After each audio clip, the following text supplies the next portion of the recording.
I've always believed in hard work, in grinding quietly while others laughed. And laugh they did, especially Jason, my so-called best friend and business partner. Together, we had started a small tech startup, two guys with laptops and big dreams. I handled the numbers, the paperwork, the long nights balancing budgets while he pitched himself as the visionary to investors. At first, I didn't mind. He had the charisma, I had the discipline. We made a good team. Or so I thought. But as the company grew, Jason started changing. He stopped introducing me as his partner and began calling me his assistant in meetings. He took credit for contracts I had secured.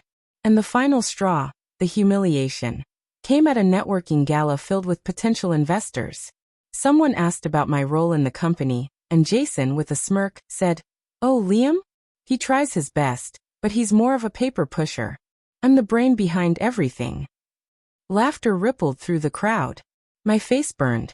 I wanted to shout the truth, that I kept the company alive with sleepless nights and strategic planning, but I stayed silent. Because in that moment anger gave way to clarity. Jason had no idea how vulnerable he really was. You see, Jason might have been the face, but I was the foundation. Every financial account, every legal filing, every patent, we had all run through me. He mocked my efforts publicly, not realizing I was the only thing standing between him and ruin. So, I started planning. Quietly, carefully. Over weeks I reviewed contracts, updated agreements, and shifted control. Jason never noticed. He was too busy bragging at parties, posing with investors, living the life I had built. What he didn't realize was that the company was bleeding money from his reckless spending. Loans were overdue. Deadlines missed.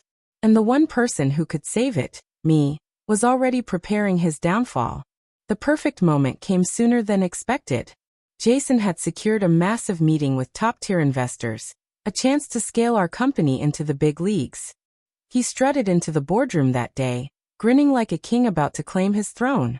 I sat quietly beside him, watching. He launched into his pitch, smooth and confident. But when the investors asked for financial transparency, I slid the reports across the table. Their faces fell.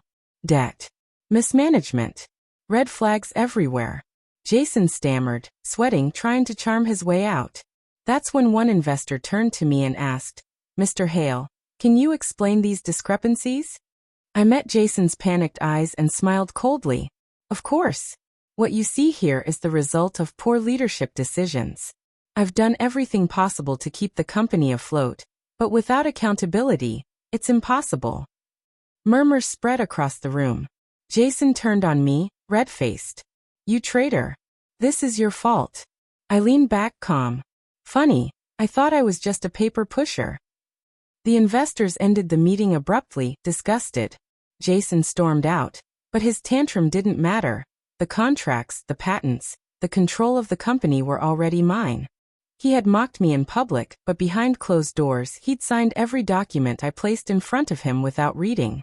And now legally, the company belonged to me. When Jason realized the truth, he came to me desperate. His arrogance was gone, replaced by fear. "Liam, listen, we can fix this. You need me." I shook my head slowly. "No, Jason. You needed me. And you mocked me instead." He begged, actually begged, for me to undo it. But I had already moved on. I sold off assets, salvaged the best parts of the business, and rebuilt under my own name. Within months, I was thriving, invited to the same circles where Jason once paraded me as his shadow. And Jason? Word spread fast. Investors blacklisted him. Former clients turned away.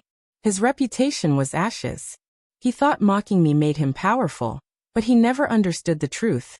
I was his only way out.